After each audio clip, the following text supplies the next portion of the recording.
I just had a conversation that took me back to my childhood, and it really made me realize that a lot of black people can relate to each other without being from the same place.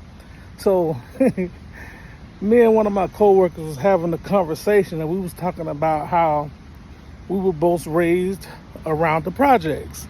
I wasn't raised in the projects, but I was there almost every day because my grandmother stayed there.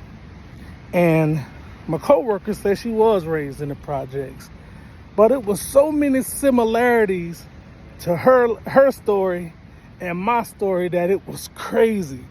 And it was so many similarities from my story to other people's stories who I talked to about this, and I'm like, man, we could just relate. The funny thing was, though, one of my white coworkers, he came up there and he just heard our conversation, and we just began to talk, and he was like really intrigued by the things that we were saying.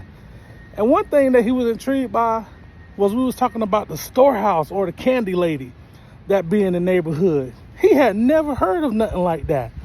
I said, well, I have. I said, we had several candy ladies and several storehouses, because most of the time it was a lady. When I got older, we did have a guy who had the storehouse, but he had never